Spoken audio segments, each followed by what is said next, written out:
Hello, beautiful soul. I'm BigMa, also known as the Soul High Priest, and this is Soul Notes, where we talk about healing, growth, love, mental health, and spiritual truth. Today, we're exploring a question many of us quietly struggle with. How do I know if this feeling is my intuition or my trauma responding?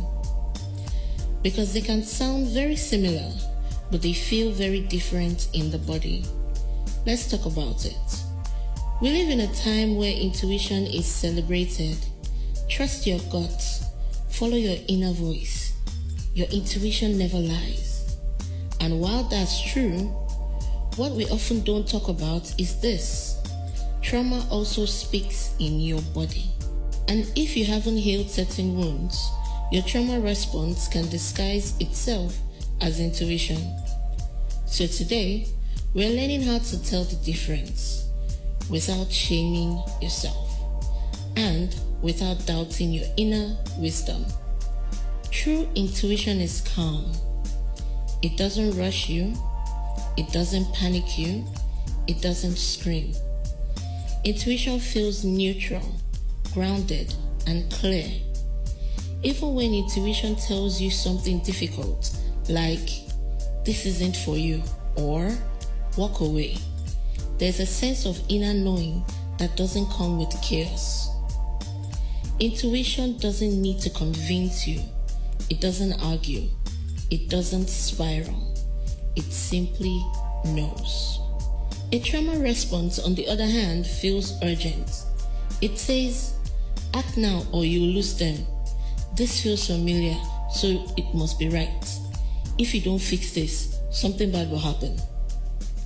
Trauma lives in survival mode. It is rooted in fear, hypervigilance, and old memories stored in the body.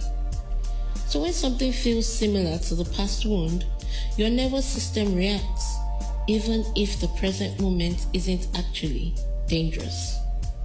That reaction can feel intense, emotional, overwhelming, and intensity is often mistaken for intuition. Here's a simple way to tell the difference. Intuition asks you to slow down. Trauma pushes you to rush. Intuition feels expansive even if it's uncomfortable. Trauma feels contracting and tight in the body.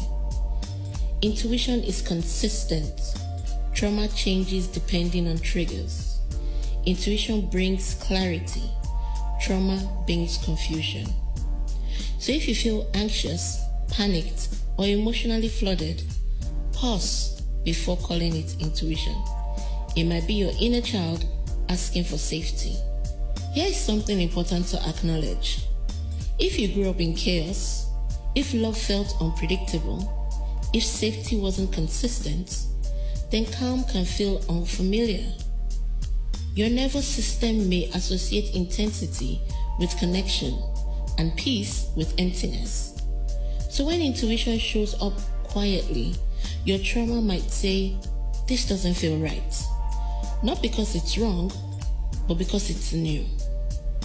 Healing is learning to sit with calm long enough to recognize it as safety. Next time you're unsure, ask yourself, is this feeling coming from fear or from knowing? Is my body tense or settled? Do I feel rushed or anchored? If I wait 24 hours, does this feeling remain the same? Intuition doesn't disappear with time. Trauma often softens when the nervous system calms. Stillness reveals truth.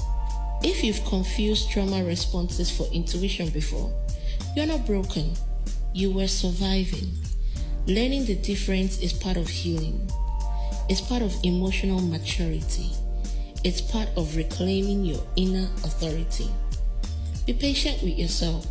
Your intuition gets clearer, the safer your nervous system becomes. If this message resonated with you, take a deep breath and let it land. You don't need to rush your healing. You don't need to force clarity. Safety brings wisdom. Thank you for spending this moment with me. This has been Soul Notes with BigMa here on the BigMa Experience. Until next time, be gentle with your heart and trust the calm.